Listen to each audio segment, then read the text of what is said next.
अगर आपके घर में रखी कोई गुड़िया रात को अपने आप जगह बदलने लगे, आपको घूरने लगे और धीरे धीरे आपकी आवाज में बात करने लगे, तो आप क्या करेंगे?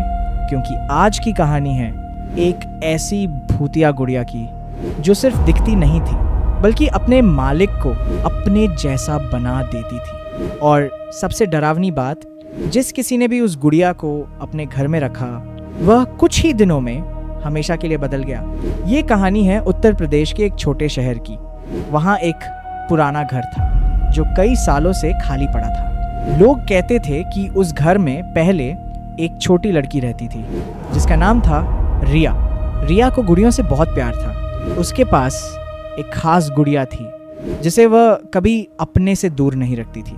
वह गुड़िया दिखने में बहुत सुंदर थी, लेकिन उसकी आंखें कुछ अलग थीं। ऐसा लगता था जैसे वो किसी को घूर रही हो। एक दिन अचानक रिया अपने कमरे में अकेली थी। उसकी माँ ने बाहर से आवाज़ लगाई, लेकिन अंदर से कोई जवाब नहीं आया। जब दरवाज़ा खोला गया तो रिया वहाँ नहीं थी। कमरा खाली था, लेकिन उसकी वही गुड़िया बिस्तर पर बैठी हुई थी।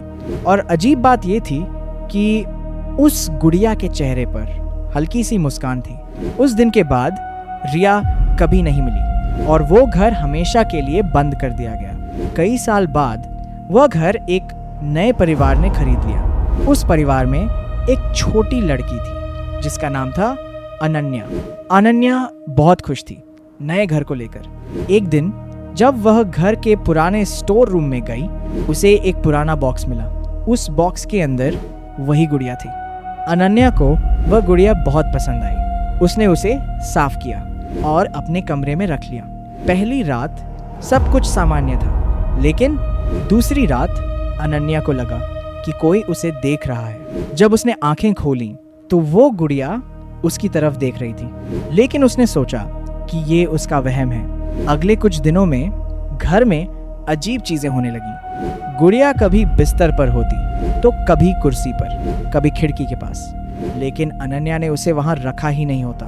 एक रात अनन्या की माँ ने देखा कि अनन्या कमरे में किसी से बात कर रही है। जब उन्होंने पूछा तो अनन्या बोली, मैं रिया से बात कर रही हूँ। अब घर का माहौल बदलने लगा। रात को धीरे धीरे हंसी की आवाज आती, कभी किसी के चलने की, और सबसे डरावनी बात, अनन्या की आवाज बदलने लगी। कभी कभी वह एक अलग आवाज में बोलती, बिल्कुल किसी और की तरह। एक दिन अनन्या के पिता ने पुराने पड़ोसियों से बात की। तब उन्हें पता चला रिया की कहानी और उस गुड़िया के बारे में भी। लोगों ने बताया वह गुड़िया सामान्य नहीं है, उसमें रिया की आत्मा है। उस रात अनन्या के पिता ने तय किया कि वो गुड़िया घर से बाहर फेंक देंगे, लेकिन जैसे ही उन्होंने गुड़िया उठाई, अनन्या जोर से चिल्लाई, उसे मत छुओ। उसकी आंखें लाल हो गई थी और उसकी आवाज अब अनन्या की नहीं थी। वह बोली, वह मेरी है।